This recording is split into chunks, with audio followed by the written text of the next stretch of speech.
রাব্বুল আলামিন বলেন ওয়া ইন তাউদ্দু নি'মাতাল্লাহি লা তুহসুহা।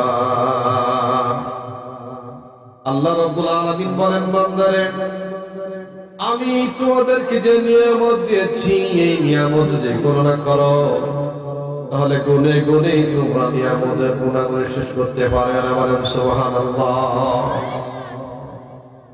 আল্লাহ পাক আমাদেরকে কি পরিমাণ নিয়ামত দিয়েছেন একটু লক্ষ্য করেন। এখন তো শীতের সময়, এলাকায় কি খেজুর গাছ কাটে? কথা বলেন। এই খেজুর গাছ থেকে কি আসলো? রস আসলো। এই রস আমরা কাঁচা খেয়ে নিলাম, আবার এই রস যখন জাল দেওয়া হয়ে গেল তখন এখান থেকে পাটালি তৈরি হয়ে গেল, ঠিক কিনা বলেন? আবার এই রস দিয়ে গুড় বানানো হলো, আবার এই রসের মাঝখানে আটা দিয়ে পিঠা বানায় রসের পিঠা হয়ে গেল। আবার এই রস দিয়ে রসের পায়েস হয়ে গেল। হয় কি হয় না? এগুলো সব কার নিয়ামত? আল্লাহ রাব্বুল আলামিন বলেন ওয়া ইন তাউদ্দু নি'মাতাল্লাহি লা তুহসুহা। আল্লাহ রাব্বুল আলামিন বলেন বান্দারে আমি তোমাকে যে নিয়ামত দিয়েছি এই নিয়ামত যদি গণনা করো তাহলে গুনে গুনে তোমরা শেষ করতে পারবে না। জোরে জোরে বলেন সুবহানাল্লাহ। অতএব আল্লাহর নিয়ামতের শুকরিয়া যদি আমরা আদায় না করি তাহলে আমাদের খবর হয়ে যাবে। কে বলছেন? আল্লাহ রাব্বুল আলামিন বলেন লা ইন শাকারতুম লাযীদান্নাকুম ওয়া লা ইন কাফারতুম ইন্না আযাবী লাশাদীদ। আল্লাহ রাব্বুল আলামিন বলেন বান্দারে আমি তোমাকে যে নিয়ামত দিয়েছি এই নিয়ামতের শুকরিয়া যদি আদায় না করো তাহলে যদি শুকরিয়া আদায় করো আমি আল্লাহ রাব্বুল আলামিন তোমাদেরকে আরো বেশি বেশি বাড়িয়ে দেব। বলেন সুবহানাল্লাহ। আর যদি শুকরিয়া আদায় না করো ইন্না আযাবী লাশাদীদ। আল্লাহ বলছেন যে তোমাদের জন্য মস্ত বড় শাস্তি রেখে দিয়েছি। বলেন নাউযুবিল্লাহ। আমরা কি সেই শাস্তির আওতায় পড়তে চাই? বলেন চাই? যদি না চাই তাহলে আল্লাহর নিয়ামতের শুকরিয়া আদায় করতে হবে। বলেন সুবহানাল্লাহ।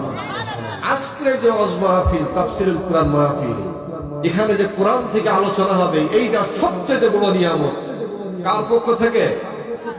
আল্লাহ রাব্বুল আলামিন বলেন কুল বিফাদলিল্লাহি ওয়া বিরাহমাতিহি ফাবিযালিকা ফালইফরাহু হুয়া খায়রুম মিম্মা ইয়াজমাউন। বলেন আল্লাহু আকবার।